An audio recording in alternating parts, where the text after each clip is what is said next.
په دې ویډیو کې غواړم چې 53 جمع ولس پیدا کړم.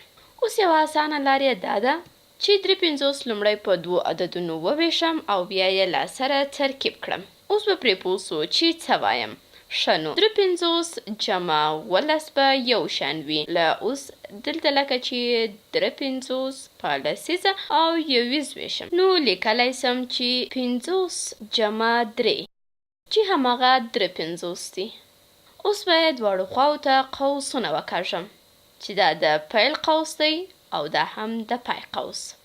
د قوس معنا دا ده چې هر څه چې په قوس کې ول هغه لومړی حلوو. نو 53 مو په 50 او 3 وویشل او اوس پسې لیکو چې جمع ولس. او که بیرته 50 له 3 سره او بیا له 10 سره جمع کړو نو همدا لومړی حالت کیږي. خو موږ غواړو د دې ټولو حاصل لاسته راوړو. اوس یو ځل بیا سره لیکو. نو لیکو چې 50 جمع 3 جمع ولس خو دا ځل لومړی 3 جمع ولس سره جمع کوو. لکه دلته چې مو لومړی 50 له 3 سره جمع کړل، یعنی قوس لومړی حلوو. او دلته هم 3 جمع ولس دی. دا د جمع یو خاصیت دی چې کولی سو د اجزاو ځایونه سره بدل. نو دلته لومړی 50 له 3 سره جمع کوو چې د قوس په منځ کې لیکل سوي. نو د دې عددونو جمع به څو سي؟ ښه نو دا مساوي کیږي. دلته لرو 50 نو 50 جمع.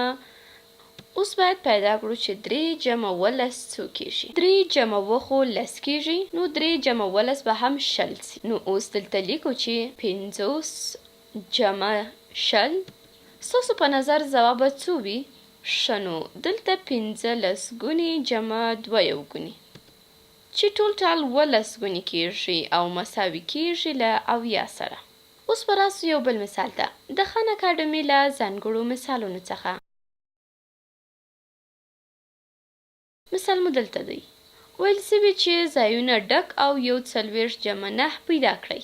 بیا هم کولی سو چې 41 په 2 برخو وویشو. نو 41 یو شان دی له 40 جمع 1 سره چې هغه عدد هم یو دی. او دلته جمع 9 هم لرو. اوس یې دلته ځایونه بدل سوي. نو 40 جمع 1 چې په قوس کې لیکل سوي او بیا ورسره جمع 9.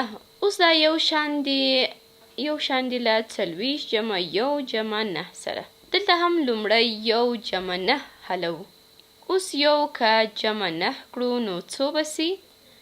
1 جمع 9 مساوي کیږي له 10 سره. نو د دې بکس عدد مساوي دی له هر څه چې په قوس کې ول. او دلته موږ درلودل 1 جمع 9 چې 10 ول. نو اوس 40 جمع 10 به څو سي؟